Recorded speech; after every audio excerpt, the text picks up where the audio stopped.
ದಕ್ಷಿಣ ಭಾರತದ ತುಂಗಭದ್ರಾ ನದಿಯ ದಡದಲ್ಲಿ ಇಂದಿಗೂ ಆ ಕಲ್ಲುಗಳು ಮಾತನಾಡುತ್ತವೆ. ಒಂದು ಕಾಲದಲ್ಲಿ ಜಗತ್ತಿನಲ್ಲೇ ಎರಡನೇ ಅತಿದೊಡ್ಡ ಮತ್ತು ಅತ್ಯಂತ ಶ್ರೀಮಂತ ನಗರವಾಗಿದ್ದ ತಾಣವಿದು.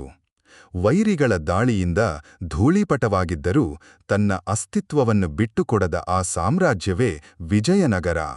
ಕ್ರಿಸ್ತಶ 1336.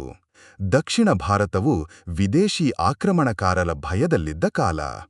ಆಗ ಹಕ್ಕ ಮತ್ತು ಬುಕ್ಕ ಎಂಬ ಇಬ್ಬರು ಸಹೋದರರು ತಮ್ಮ ಗುರುಗಳಾದ ವಿದ್ಯಾರಣ್ಯರ ಮಾರ್ಗದರ್ಶನದಲ್ಲಿ ಒಂದು ಹೊಸ ಇತಿಹಾಸಕ್ಕೆ ನಾಂದಿ ಹಾಡಿದರು. ಅದುವೇ ವಿಜಯಲ ನಗರ, ವಿಜಯನಗರ ಸಾಮ್ರಾಜ್ಯ. ಈ ಸಾಮ್ರಾಜ್ಯದ ಶಕ್ತಿ ಉತ್ತುಂಗಕ್ಕೇರಿದ್ದು ಸಾಮ್ರಾಟ ಶ್ರೀಕೃಷ್ಣದೇವರಾಯರ ಕಾಲದಲ್ಲಿ. ಅರಬ್ಬಿ ಸಮುದ್ರದಿಂದ ಬಂಗಾಳ ಕೊಲ್ಲಿಯವರೆಗೆ ಹರಡಿದ್ದ ಈ ನಾಡು ಕಲೆ, ಸಾಹಿತ್ಯ ಮತ್ತು ವಾಸ್ತುಶಿಲ್ಪದ ತವರಾಗಿತ್ತು. ಹಂಪಿಯ ಮಾರುಕಟ್ಟೆಗಳಲ್ಲಿ ಮುತ್ತುರತ್ನಗಳನ್ನು ಸೇರಿನಲ್ಲಿ ಅಳೆದು ಮಾರುತ್ತಿದ್ದರು ಎಂದರೆ ನೀವು ನಂಬಲೇಬೇಕು. ವಿದೇಶಿ ಪ್ರವಾಸಿಗರಾದ ಡೊಮಿಂಗೋ ಪಯಾಸ್ ಮತ್ತು ಅಬ್ದುಲ್ ರಜಾಕ್ ಈ ನಗರದ ವೈಭವವನ್ನು ಕಂಡು ಬೆರಗಾಗಿದ್ದರು. ಆದರೆ ಈ ವೈಭವ ಶಾಶ್ವತವಾಗಿರಲಿಲ್ಲ.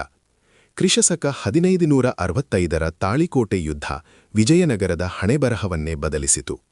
ದಕ್ಕನ್ ಸುಲ್ತಾನರ ಒಕ್ಕೂಟದ ದಾಳಿಗೆ ಸಿಕ್ಕಿ ಸುಂದರ ನಗರ ಹಂಪಿ ಸುಟ್ಟು ಕರಕಲಾಯಿತು.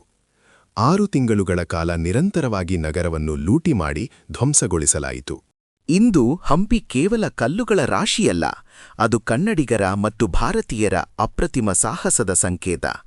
ನಮ್ಮ ಇತಿಹಾಸವನ್ನು ನಾವು ತಿಳಿದುಕೊಳ್ಳದಿದ್ದರೆ ಮುಂದಿನ ಪೀಳಿಗೆಗೆ ನಾವು ಏನನ್ನು ಉಳಿಸಿ ಹೋಗುತ್ತೇವೆ?